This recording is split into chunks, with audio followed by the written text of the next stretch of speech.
Blog Talk Radio.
Blog Talk Radio program. I'm Susan Larison Danz, and today I'm talking to you from yet another mostly sunny day in the Pacific Northwest, and I am so very happy today to be bringing on a guest who is also right here in the Portland metro area, just like me. I live in Oregon. And she's been on the show before, and I'm just so glad to have her on again. And this is Edie Summers. Edie, who I have to say inspires me daily on my Facebook page because she's a very inspirational presence online. She is a certified wellness coach, and she is also a top-rated radio host here on Blog Talk Radio in the self-help category. So we're doing some cross-functional presence here on Blog Talk Radio here today. Her show, by the way, on Blog Talk Radio is called The Wellness Coach, and you can access it through the website on the page. And I may actually expand the websites that are on the show page because I see that she has several, including a direct link to that show, which you can find under The Wellness Coach. Edie is an experienced yoga instructor, and she has written a new book, Self-Coach Your Way to More Energy.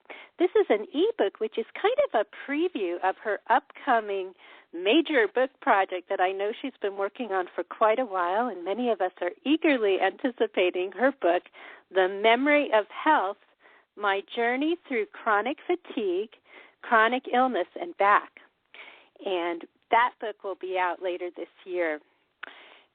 She has studied and trained in alternative health for 18 years, and she has also been a wellness consultant, lecturer, and broker in the natural food industry for 7 years. I find it so fascinating that she is, in her busy life, pursuing an MA in counseling psychology, and no doubt we'll talk about that. And she has a BA in English, and her first book was called Frozen Light. She has had training in life coaching, wellness coaching, stress and energy management, homeopathy, which I always pronounce wrong, I may have just now, herbs, superfoods, nutrition, energy healing, fitness, and corporate wellness, as I say. And she does have quite the thriving program on Blog Talk Radio as well. On the current show page, we have her website as portlandwellnesscoach.com. But as I said, she has a few sites. You can also go to ediesummers.com and connectwell.com, which is spelled with a K, CONNEKTWELL.com. So I am just so very happy to welcome the inspiring Edie Summers onto the broadcast today. Hello, Edie. Hi, Susan. Thank you so much for that just very wonderful introduction. I'm just smiling. I've been smiling for a number of minutes now. So thank you so much.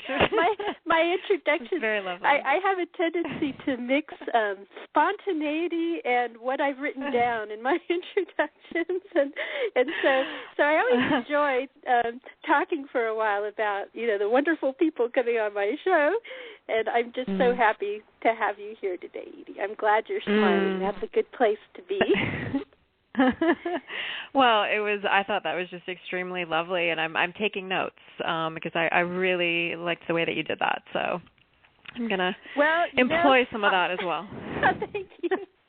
I'll tell you, sometimes it's more natural than that. And here, we'll put this out to all aspiring radio hosts, which, by the way, I think both Edie and I highly encourage. How do you feel about having started a radio show some time ago? And tell us, how long has your radio show been on Blog Talk Radio? I'm losing track. How long has it been around about? I think I've been losing track, too. I'm going to say 2 years. I think that hopefully that's correct, somewhere around there. So, yeah, I mean, I did one show, and then I didn't do another one for like 6 months to 8 months, so I really don't count that one. I mean, I still like it, but I really didn't get going until, I would say a couple years ago. I understand. Yeah, I started mine on a whim 3 years. Well, it's been over 3 years now. It was almost, I'm in my 4th year now, and no guests, just started talking. And honestly, I really encourage it. And even with the intros and all that, I figured out, and this I feel is very much in the spirit of your work in general, is it's really just about getting on the phone. If you're doing Blog Talk Radio, I mean, you can use whatever equipment you have, which is generally often a phone, and just being yourself. I mean, I just pretty much say what's in my head. and it's amazing how it translates. Oh, well, that's it is. Oh, authenticity, absolutely. No, it really is. Yeah, people love it. Well, thank you. And I like your show too, Edie. I really feel that you're bringing on some wonderful guests over there. And I love how there's a presence it's nice how we're filling out different categories. I used to switch the category of my show sometimes, where it's now firmly in spirituality, no matter what my guest. Maybe once I switched it to movies one day because I had an unusual guest, but usually it's in spirituality. And I love how you are an inspiring presence over there in self-help. So thank you very much, right. Susan. I really appreciate it, and I love your category suits. Spirituality is so important. So thank you for shining a light over there. And well, and I feel the same way over there. And I'm sure if anyone's listening to Blog Talk Radio, I'm sure they're very happy that we're talking about this, because one of the things that they actually like us to do, which I probably haven't done enough, is they love it when we interact with each other, the different hosts, and just really encourage people to be their authentic self. So I'm glad we were able to do that here right at the outset. Yay, we can check that off our list. Yeah. Well, I'm grateful to them, too. I feel that they've provided quite a nice medium here. I mean, I've been very, nothing is perfect in this world, but it's certainly been very supportive of everything I'm doing. So I certainly appreciate it. Oh, absolutely. I love Blog Talk Radio, and I've heard rumors, I don't know if it's true or not, that they might go to satellite. Is that... Oh, I don't really? know if that's happening or not. Well, you're in the loop more than I am. Well, not necessarily. I thought I heard that somewhere, but I hopefully that will be the case. So it will be really fun. That would be really cool. That would be amazing. That would take this to the next level for sure. Well, I suppose we should actually talk about the wonderful work that you're engaged in. As you can see, this is going to be a relaxed hour, and I love that. I mean, I just like getting on here and talking as ourselves. And, one of the first things you say in your ebook, Edie, is the importance of relaxing. And I have to say, so often when it comes to health, or especially if we're having health issues, or sleep, or any number of things, even if like weight issues, so many things I can think of surrounding this area of health. Relaxation isn't always the first thing that we think about, and yet it's very important, isn't it? It really is. I mean, it's important on like a physical level, because it lowers cortisol levels, and it's actually the opposite of the stress response. So most people know about fight or flight response, right, in the body. Well, the opposite is called the stress response, and it was discovered by Herbert Benson. He's an MD, and he wrote The Relaxation Revolution. And he discovered that if you repeat something, say like a breath or music or any kind of repetitive pattern, which is maybe why you and I love meditative walking so much, it drops your body into parasympathetic response, which is the relaxation response, and that's where you digest your food. That's where you heal, which is huge, and it's that's how you sleep and all of those things. That's part of how you sleep. So yeah, it's really, really important, and a lot of people don't even know about it.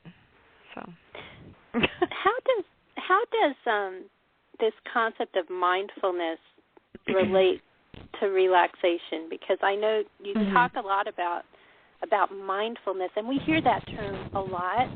And I think people get confused about it because we hear about meditation, and sometimes that seems like maybe we're supposed to be mindless, and yet, right. Yeah, it's true. So can you give us a feeling for what is mindfulness exactly, and what role can it play as we enter into taking charge of our wellness? I mean, that's just it. What a great question, first of all. So yeah, I agree. There is a lot of confusion around mindfulness. For me and my experience of mindfulness, the more that I studied, I'm actually studying it in school right now. Like there's a class in it. We're studying mindfulness and psychotherapy. But to answer your question, it's completely surrendering to the present moment and accepting the present moment exactly as it is, and surrendering deep into the present moment. And that's also, of course, is going to trigger the relaxation response. But it's not thinking about the future. It's not worrying about the past, which are both going to trigger the fight or flight syndrome or fight or flight mechanism in your body. So there's that part of it too. But mindfulness is being fully present, and I would add in grateful and aware of your life and the moment as it's unfolding, because this is where life is happening, is right here in the present moment. So it's being having your mind to be full of the present moment and allowing yourself to be here at this moment in life. So, I mean, there are many definitions of it, but no, that's helpful. Yeah. No, I felt you did a good job. Now, I know there may be people listening. Yeah, we're like each other's cheerleaders here. This will be fun today. Mindfulness. And that's okay. I think that's good. Actually, that's in your book too, supporting one another and connecting. And I'm happy absolutely. I've connected with you, Edie. Me too, Susan. Me too. Good. Now, a question I have that, here right at the outset, because I know you've had experiences with pain. Of course, all of us have had situations where we've been in pain. Many years ago, I was in a car accident. I was in pain and taking things for a year and was in physical therapy and different things. This was many, many years ago. And so, there may be people listening, I'm sure there are, who are in pain, real physical discomfort, and thinking to themselves, when is this going to end? Because that tends to be a thought that you have. It's like, gosh, when is this going to end? And so how does that relate to staying in the present moment, I guess, as you just said? How do we enter into the present moment if in that moment we are in pain, and how can we find our way to a better place So see if you can give us some advice on this. Yeah, no, I think that's another really great question. There's actually, if you're talking about like actual pain, like, I mean, there's pain and then there's like suffering, right? So like nobody wants to suffer. They can be related, yes. Absolutely, Very much so. So, I mean, I think I'm going to answer that on two levels. So first of all, if someone's actually in physical pain, I know that can be extremely challenging to be present for that. There's actually a movement, there's something called Dancing with Pain, and I have to... So if somebody's like literally has chronic pain, I recommend Googling that. I think it's like a program, might be a book as well. Yeah, and also I know a lot of people, that have like fibromyalgia are in constant pain. So so that kind of leads to the second interpretation of your question, which is how do we stay in the present moment if we are suffering in any capacity. And actually what I've learned is that when we try to move away from our suffering, it actually causes more pain and suffering. So there's something to be experienced in sort of moving toward our pain and suffering and kind of relaxing into it. It does ease it. And I've learned that a lot of situations are temporary, so the more that we can surrender to the present moment exactly as it is. It doesn't mean necessarily that our pain or fatigue are going to go away, but they lessen. They often lessen, and we can also breathe into them. So I know it's really challenging as we're talking about different levels of reality here. On the physical level, sometimes people can be dealing with chronic pain or chronic fatigue for days or months or years. And, their argument would be, and I've been there, believe me, is, well, it doesn't seem to make a difference no matter what I do. And but I've definitely learned that resisting anything is going to increase your suffering. It tightens up your body. It encourages stress in your body, and stress exacerbates pain and fatigue. So there's that part of it. So I could go on and on, but... No, feel free. I mean, that is really, really important. And we must have earned some brownie points with Blog Talk Radio because we're now on the blogtalkradio.com/live page, the upper level page. Oh, how fun! So Blog Talk Radio. I wonder how that happens. I'm thankful. Yeah, I'm the ultimate multitasker when I do this show. You could be there and you wouldn't even know it. I look for it now because I just... and there is that gratitude. Tell me how to do this. Yeah, I mean, you could be in an ego place and like, hey, look, we're here. But no, it's more about I'm just so happy the message is getting out and that, they've placed us there. That's really cool. So gratitude. And congratulations to you. Oh, well, to you too. It has a lot to do with the guest. I don't take credit. It's the wonderful guests that I have coming on, and it's the synergy. I mean, it's partly my energy and partly theirs. It's a co-creation. So thank you for participating in this co-creation today. All right. It's my pleasure. We're doing a lot of radio talk today, which is kind of fun, actually, because, I really do encourage it. I tell you, if you're out there listening and you're thinking, I could do this, I mean, listen to these people on the air. They're just talking like they're friends on the phone. That's exactly what Blog Talk Radio is. It can be this, and it's really cool. So, all right, back to your book. Puts you in the moment, too, doesn't it? It puts you in the moment. It does. It does. And you just go with it. Now, something you say, which really reached me when I was reading it, you talk about these visualizations of health. And one of the things that you mentioned is how you envision a cool mountain brook or the freedom of wild geese. And I have to tell you, Edie, I just love this concept of visualizing something related to how do we equate our health to this visualization. And I wonder if you could just reflect on the power of that more, since I know you've done a lot of work with visualizations. Absolutely. And for me, what I'm describing there was what vitality feels like for me. That's what vitality feels like. So I find vitality through being inspired. And maybe we have this in common. I don't know.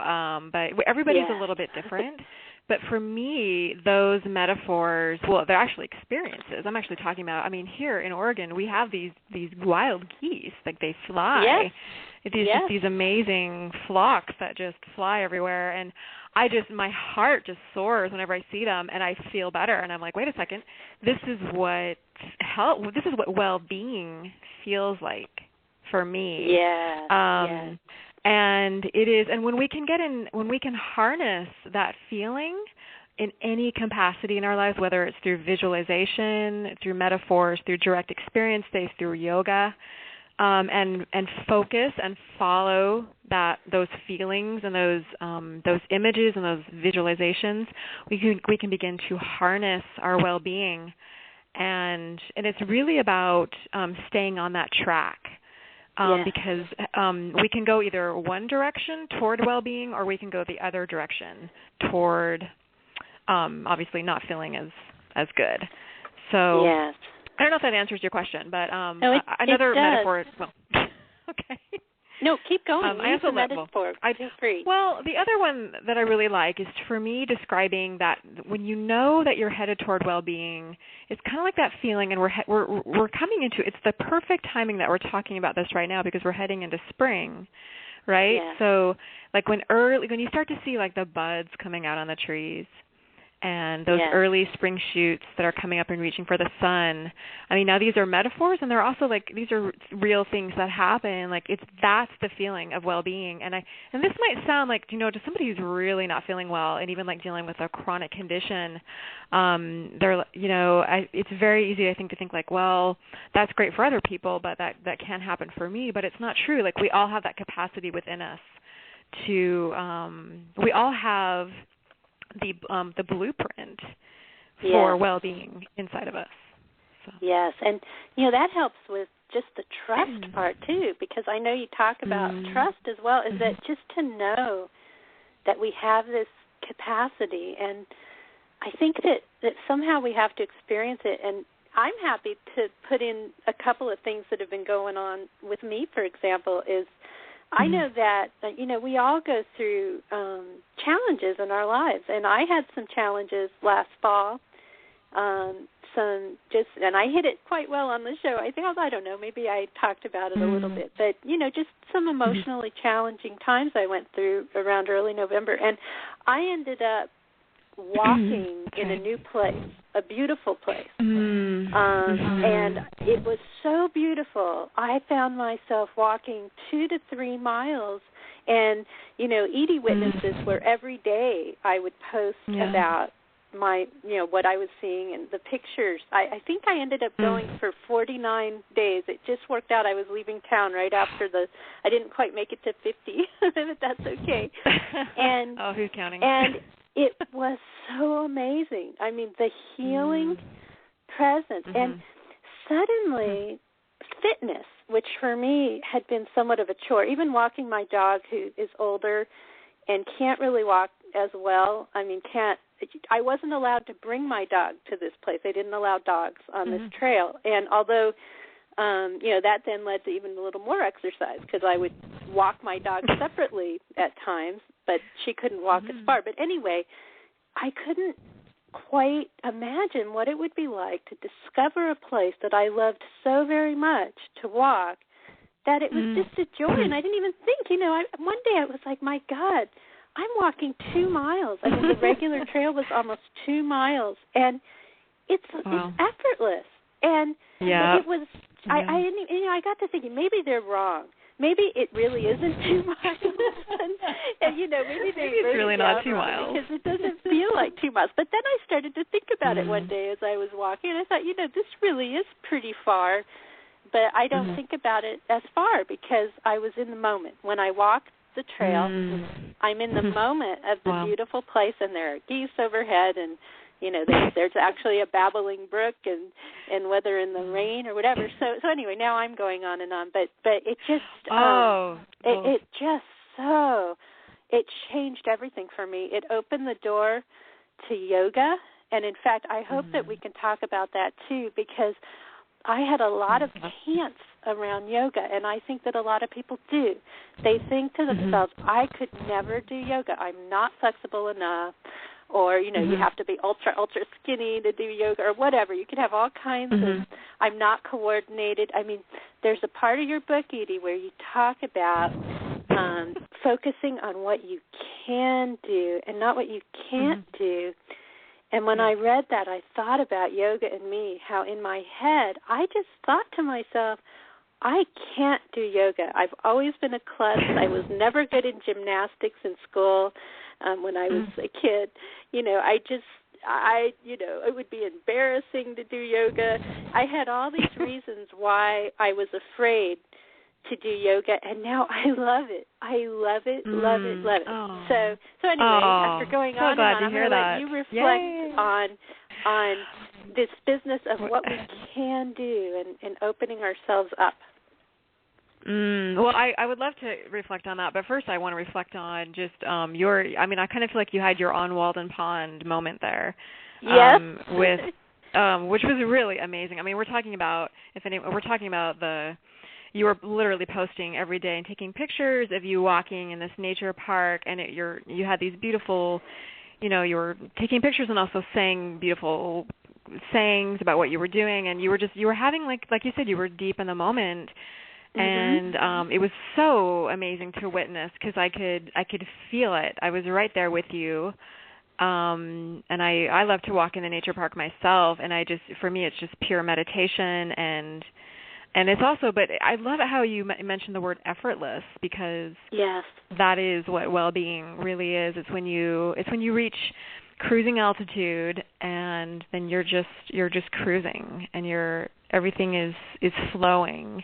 They talk about this in coaching, what's known as flow, and I might even begin to pronounce the guy's name who came up with the concept of flow, but you can look up. His initials are MC, but I think he's it's like a Russian name or something. Anyway, but well-being is.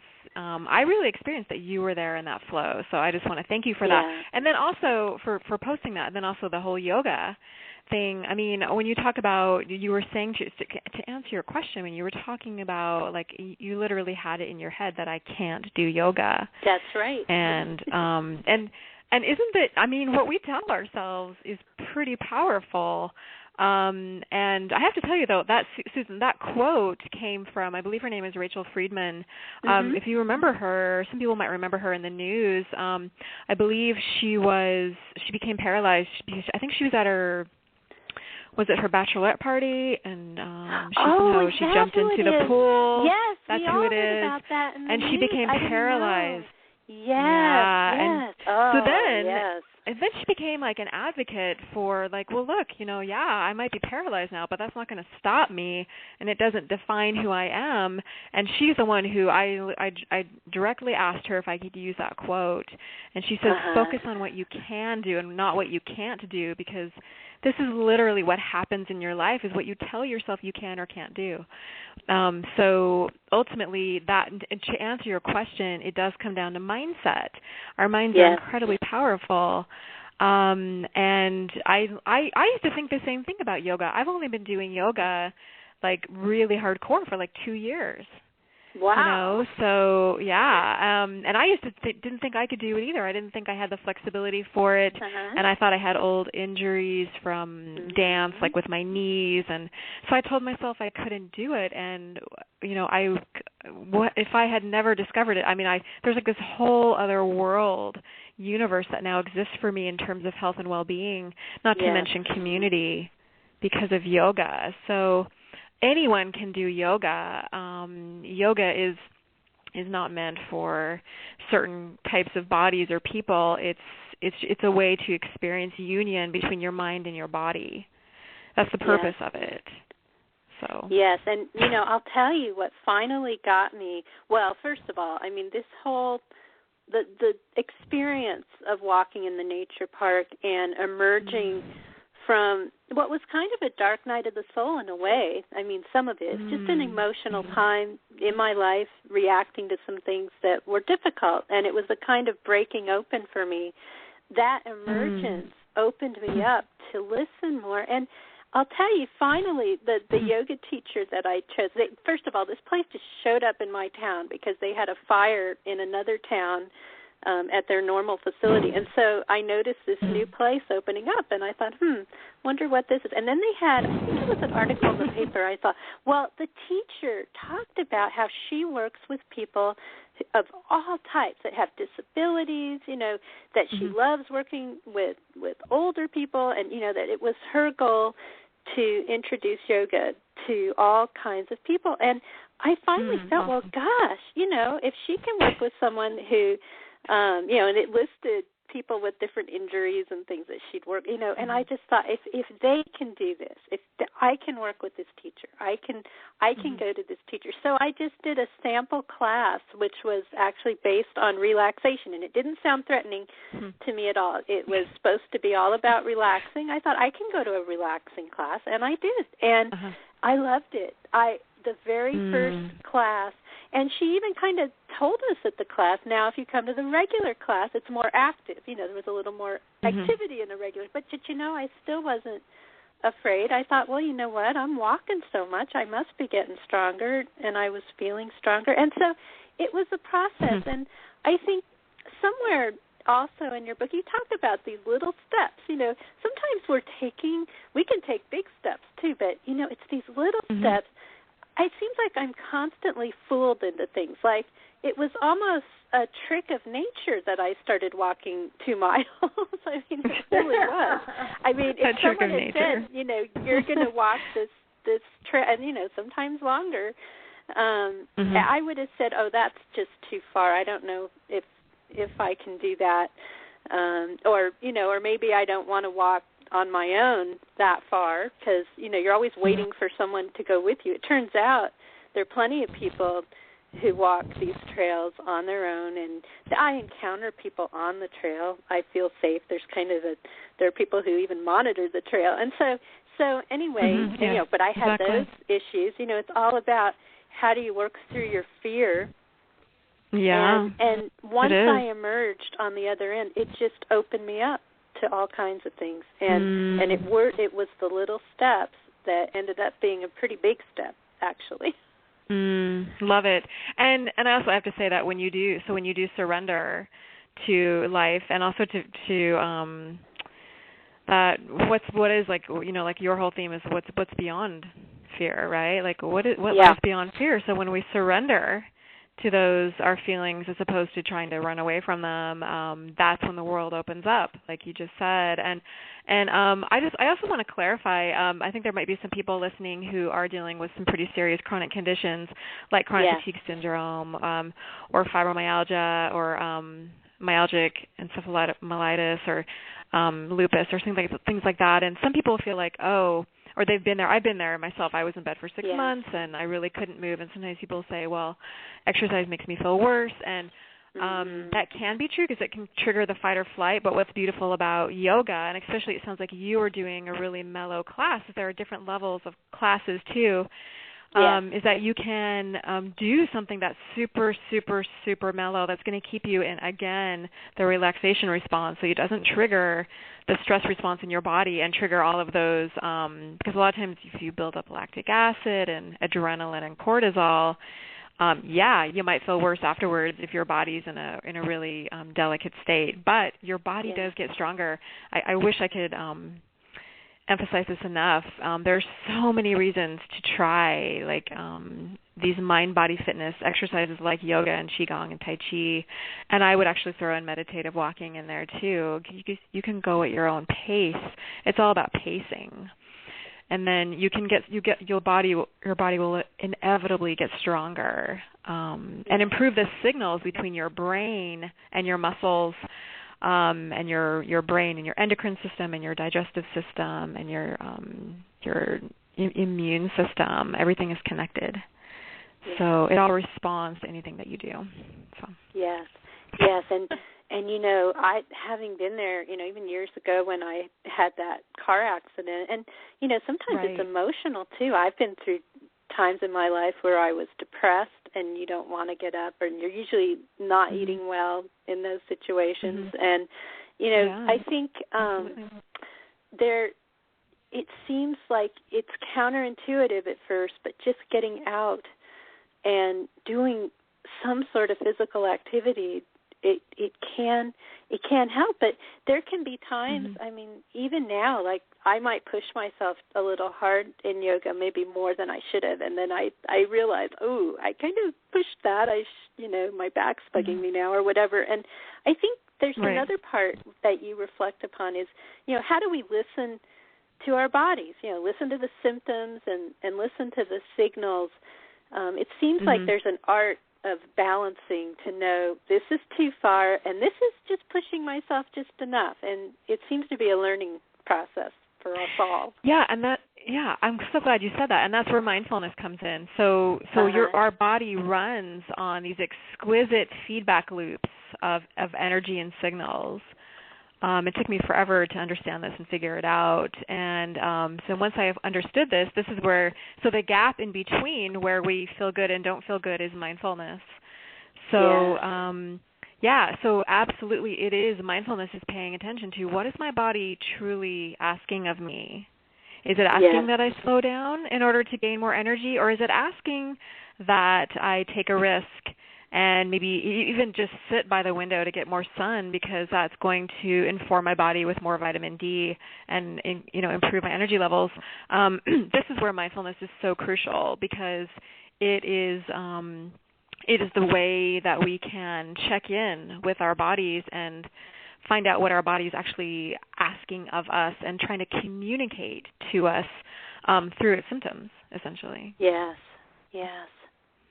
Now, an area that I know can be somewhat challenging at times is sleep. If we're in the midst of some challenges, and I know, even women at midlife, I've noticed that my sleep patterns shift as I get older, and I'm kind of watching to flow with that. And so, what can you say about sleep, Edie, as to the importance of sleep? And, if there are people out there listening who are having trouble sleeping, what would you advise? They talk about sleep hygiene. Now, one of the things I don't do is I have a TV in my bedroom, because that's the only time I ever watch TV is at night. So, but in general speaking, following what they call sleep hygiene really does help. You're going to want to lower your cortisol levels through any way you can. Again, through relaxing. You can take a bath. You can use lavender oil. You can do some yoga or gentle stretching and meditation. You want to start to lower your cortisol levels so that it doesn't compete with melatonin, because they actually compete with one another. Or at least, cortisol lowers your melatonin levels. So it does come back to relaxing. And I know that when you're starting to go through menopause, it can kind of create that like heat in your body, right? So it kind of wakes you up sometimes. Yes, like at 4 a.m. Yes. Yeah. I'm starting to experience that sometimes. Yeah, and so actually, so you want to do things that are more encouraging yin and cooling energy in your body, and also encouraging relaxing. So I would say for women, focus on things that are super, super feminine, that are going to encourage the yin energy, which is cooling. I don't want to go too far down with talking about supplements and stuff like that, just because I want to be FDA compliant, but they can always talk to their naturopath or doctor about maybe herbs, maybe American ginseng, and things that are going to help cool their body down. It also has to do with diet. But I would say keeping your stress levels down and practicing self-care, especially as the day goes on. It really happens all day long, because even things that we do in the morning, like if we feel stressed out in the morning, it's going to affect our sleep at night. So, trying to limit caffeine to the morning if you do use coffee or tea. Really practicing. These things, everything. That's important. It really does. Everything adds up that we do all day. It's like our body, it keeps track of everything. And so the more that we can stay in the moment and practice self-care and really build a sustainable life, it's going to affect the way that we sleep at night. And also getting outside and getting some sunshine, it actually does help you sleep about 12 hours later. So it helps you produce melatonin, if I'm hopefully right about that. But there's so many little things that we do that add up, that it really becomes a lifestyle. So that might sound like a cop-out to say, but I think there's a lot of truth to it.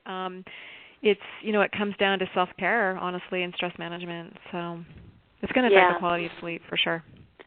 Yeah. Another area that I've dealt with my whole life, it seems, and I know a lot of women and men, for that matter, deal with, and it's something that can reemerge at midlife, and I was warned by a friend about this, and is skin issues. Is that, and I know that can relate to stress, because I can literally, have a stressful day and, break out, and you just, it's amazing how our skin can reflect our stress levels, and it's not absolutely. something you talk about specifically in your book, I don't think, but it's an area I know that I mentioned, because another area you do talk a lot about is self-worth, and anyone who's had to deal with actually a lot of things, skin, weight, all the things that we feel detract from being perfect in some way, because we all seem to have this ideal. And I tend to find, I'll tell someone, oh, I'm breaking out, and they'll say, you are? Right, exactly. Yeah, I seem to think people I am, but and people are rarely paying attention to the level that we are. It's often worse to us is the other thing, and I feel like this has a lot to do with self-worth, that, so, I mean, we're not always going to look perfect every day, and is that our ideal? And a lot of times the image that we have of ourselves may actually be less than the actual reality, and so I'm using this as an entryway into this whole concept of loving ourselves, even on days where, maybe, we got shadows under our eyes, or, whatever, we're having a bad hair day, or we're not going to have the perfect body. I mean, I have, I'm still working on weight issues myself as well, and so, and even calling it an issue perhaps is somewhat indicative of how this is a journey for me. So anyway, let's enter into this space of loving ourselves and self-worth, and how that reflects on our wellness. Well, I really appreciate you bringing that up. It has to do, I think, with what true well-being is when we, it's interesting because I have dealt with a chronic condition, and it really does, the gift part of it is that it makes you really, really grateful to be alive, just to have any kind of life in you at all. Yeah. And I think that, it's really easy to forget, wait a second, we're alive here. We, by some miracle, if you want to call it the grace of God, or, if it's, however we came to be here, we're here, and we have life coursing through our veins, and that's pretty amazing. That's a miracle. Yes.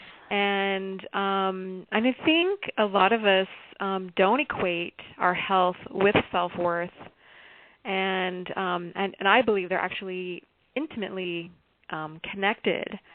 Now, that doesn't mean that if you're dealing, say, with, let's say you have MS or CFS or lupus or RA or anything, cancer, anything, and you think to yourself, well, does that mean that I'm less worthy than somebody else who has perfect health? Yeah. And it's not about that.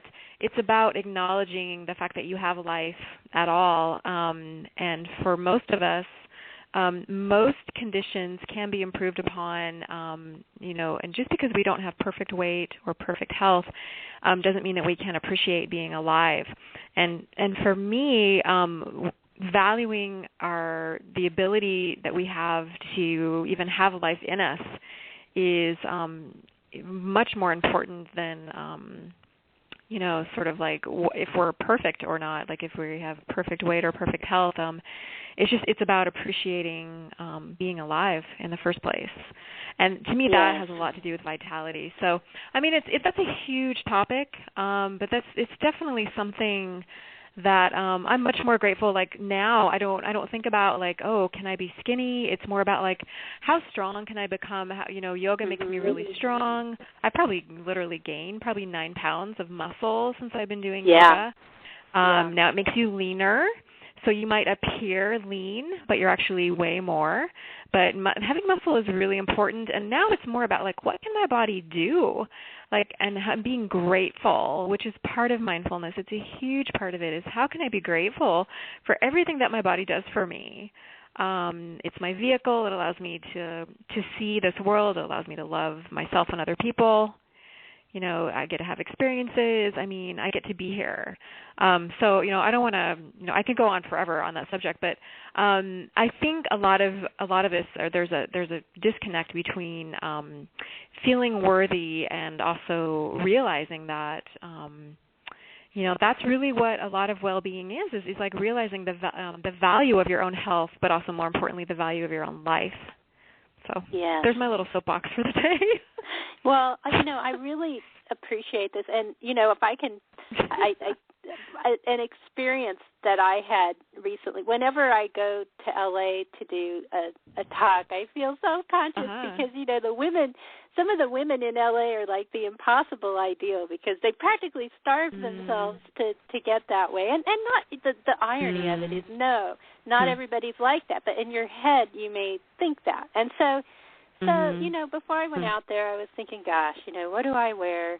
And, you know, I'll tell you what, Edie, when you talk about being alive, I had such a wonderful time on that trip. And the trail does the same thing for me. I mean, the energy levels of that experience and the connections with others, which I know you mentioned how that's important, connecting with others. I felt wonderful. And I took, you know, later I look at these pictures and I'm like, wow, you know, I'm thinking that's you know, even it's hard to look at your own picture and say, you know, that's not a bad picture. And I'm thinking, you know, and that's actually a good picture. And, you know, I could just see the looking joy, good, Susan. Yeah, exactly. even in my own self. And so I'm thinking, you know what?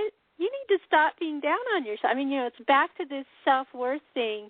And I think we have a tendency to, you know, we are unique individuals on this planet, and we don't all have to be supermodels. I mean, but we have beauty comes through energy. It seems like that feeling of alive radiates.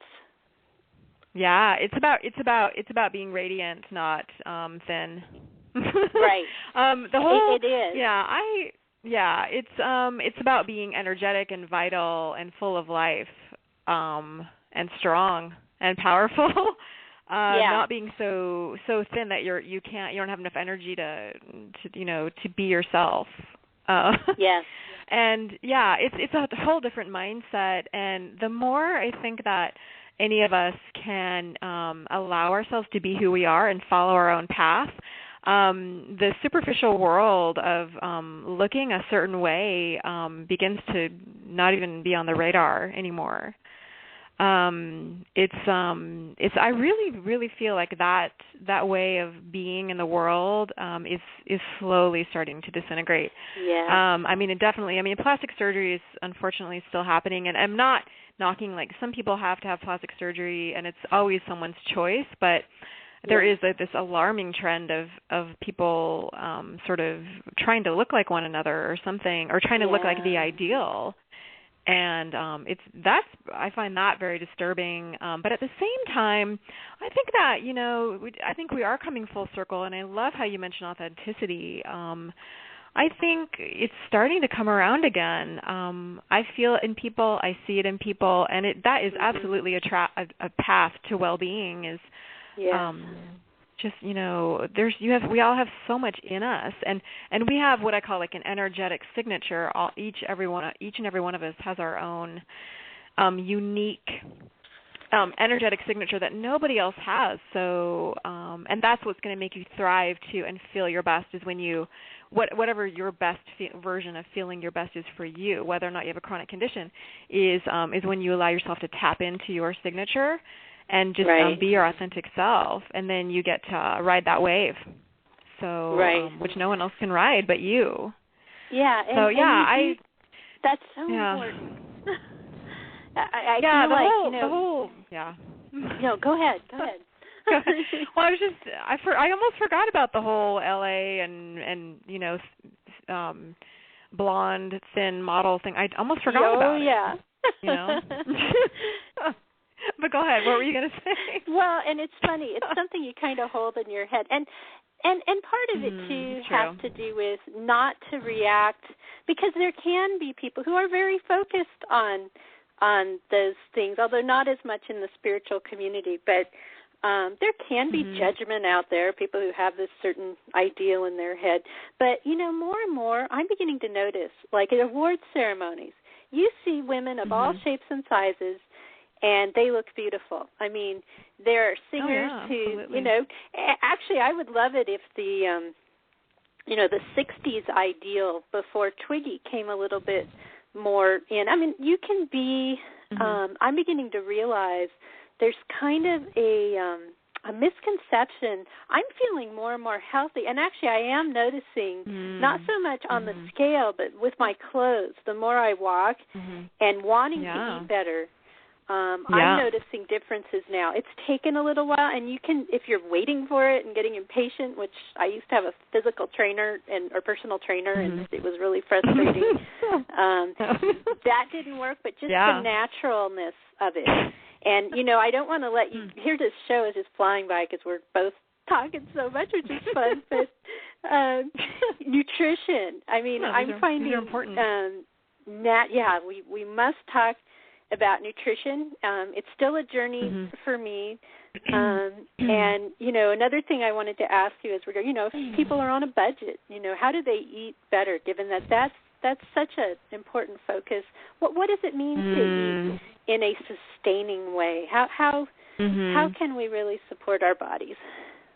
Okay, well, the number one tip I can give is, you know, try to stay away from refined sugar if at all possible. Just because, and try, but don't ever, I also say at the same breath, don't ever give something up without substituting something else for it. Because our brains and bodies won't allow it. So find something else that's going to taste sweet. Like I personally use stevia, like Truvia. I use a lot of Truvia. I also use like liquid vanilla herbal, you know, stevia and honey, and well, not too much honey, but I use some. But yeah, I just, because you don't want to. I mean, I personally like organic, and I know, but if you're talking about being on a budget, the number one thing I could say is, a lot of people are on a budget. Yeah, they are. Yeah. They are, but if we're eating the more refined, when I'm talking about refined sugar, I'm talking about like the white table sugar that, you know, like that's so devoid of nutrients, and it's actually an anti-nutrient. It pulls like minerals and vitamins from your body, so it's going to put you in a deficit pretty quickly.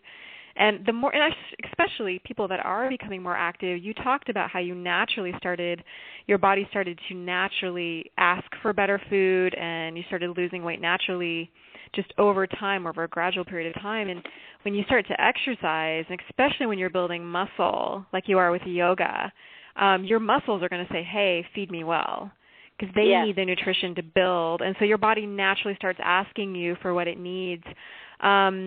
You know, for me, for like eating sustainably, I think there's so much. Actually, this is going to be really interesting because I have Mark David coming on now. Some of you might know who he is. Maybe you know who he is. Yes, I do know him. We're going to be talking. Wonderful. Yeah, we're going to be talking about.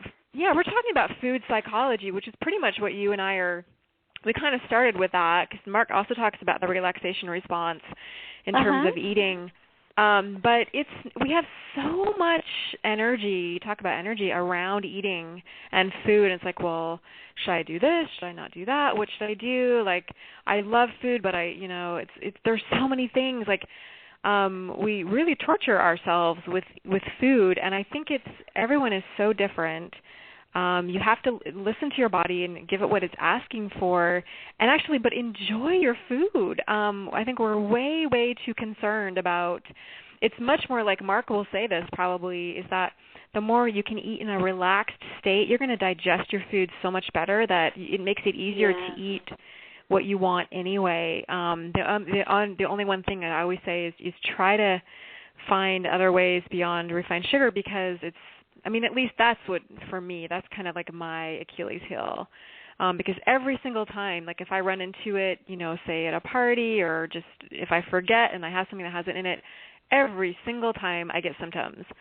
So, I just think that the more that we can eat in a way that feels joyful and obviously sustainable. I personally prefer organic, but I know that sometimes people on a budget can't afford that. But if you want to eat in a relaxed state, eat with people that you love.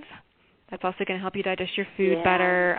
Enjoy preparing food more, even if it's really simple, affordable food. The more you can prepare your food, that you have love infused into it. I don't know if that answers your question, but I think that we're it does. And just listen to your body. Keep it simple. I love gourmet food too, and I love meals that just we put so much love and preparation into them. They're amazing, but we can also, I just love eating like an organic orange. It's like a ecstatic experience sometimes, and my body's like, oh great, more vitamin C, and fiber, so I don't know. Does that answer your question? What was your question, Susan? Yes. No, you really did. Okay. You really did answer it, I think. It's a big question. And honestly, I'm finding, and I do, I am on a budget because I work in the spiritual world now, and so I really keep an eye on things. And not to say that you need to be in lack in the spiritual world, but I used to be an engineer, and, I have a master's degree and all that, and I was in a very, very sustaining career, although emotionally sustaining, not so much. But, I love what I do now, and I'm in building and expanding mode. But you can find organic foods fairly inexpensively, I'm finding. And even the groceries now, if you really look, certain groceries have them, and they're almost the same price, honestly. And I often will make that trade-off. How much do we spend for refined foods sometimes? That we don't necessarily need to. And Great point. So I think that it's a learning process for me. I know that I don't feel well if I eat a Big Mac. I used this as an example with a friend not long ago. If I eat a Big Mac, I feel sick. And from our childhood, we may have been trained that that's something we want because it was introduced when I was a kid, and we all sang the song. But that doesn't mean it makes me feel good after I eat it. Anyway, you know what? We're running low on time, and I want to tell you, Miss co-creator Edie, to Blog Talk Radio host, we made it to the front page of blogtalkradio.com. Oh, my goodness. So thank you, Blog Talk Radio. I know you're listening. That's so cool. Those Yay, of you how fun. who are listening, I really want to encourage you to visit Edie's show, too, which is, I will put it on the show page directly. You can access it through her website that's up there, but it is blogtalkradio.com/thewellnesscoach, all the 3 words together. And I feel that, they're really correct at Blog Talk. We can support each other. And I think that spontaneous radio is a wonderful thing. And thank you, Edie, for all that you're doing on the radio and with your new book that will be coming out. And I want to give you just a second to say, what's the best site for people to find you at, the best website to locate you? Well, thank you so much for all of that you just said, and that's super fun that we're on the front page. That's just so super cool. The one that you have on the page there is great, but for anyone who's listening, say through iTunes or some other way, it's portlandwellnesscoach.com is the easiest way to find me. It's pretty easy to remember that too. So my name is Edie Summers, and then portlandwellnesscoach.com. And if people are looking for my book, Self-Coach Your Way to More Energy, we were talking about that a little bit. It's on the front page there. If you just click on Empowered Living, it'll take you, click on that, and then it'll take you to, it's on Amazon, so it's in paperback now too, which is pretty cool. So they can get the Kindle version or paperback. Oh, that's great. And then like you said, my radio show's on there, and thank you so much for mentioning it. And I love cross-promoting. It's super, super fun. And and also if anybody wants to get on my mailing list to find out when the Memory of Health is coming out, please feel free to contact me. You can contact me through my website, portlandwellnesscoach.com. You can also write to me if you want to at my, I wonder, do you think it's safe to give out my email address? I don't know. Well, just have them go to your website. When I was saying. Just go to my website. Yeah. Before the live show goes down, I just want to very quickly say, and then I'll close with you, on Monday, March 10th, world-recognized regression therapist Dr. Linda Backman, who speaks all over the place at conferences, is coming on the show Monday at 12 noon Pacific, 3 p.m. Eastern, to talk about healing through past lives and the time between. FrontierBeyondFear.com is the place to go to learn about this show. Actually, several of Edie's sites will end up on there as well. I'll make sure there are links. There already are some. And just future broadcasts and archived broadcasts. So FrontierBeyondFear.com.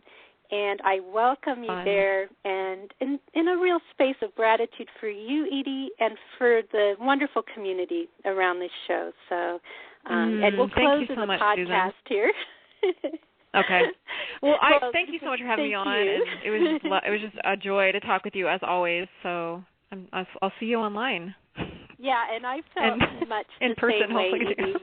Yeah, and I'm so glad you're here. And those of you who are listening to the podcast, because now we're talking exclusively to them, I just want to welcome you across time, that your energy has been here with us this entire time. No matter when you're listening to this show, we are present with you now. And I just so appreciate the people listening to the archived broadcast as well.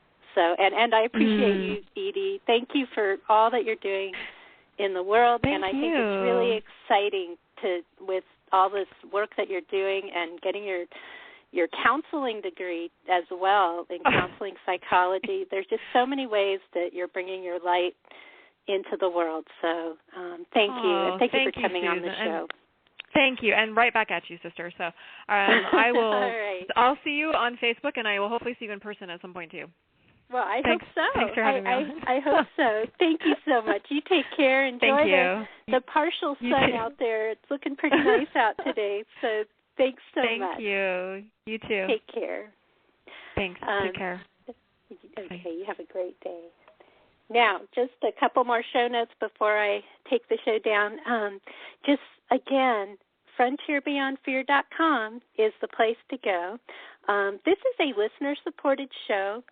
So if you feel guided to support the show, either energetically or in some other way, on the page FrontierBeyondFear.com on the main site, there are ways that you can contribute to the show, and that is so appreciated. If there are those of you out there who would like to support the maintenance costs of the website and the show itself, I am always in a space of gratitude for that. So, and thank you, everyone who's energetically supporting the show, just by your presence and by your support. I really do appreciate that.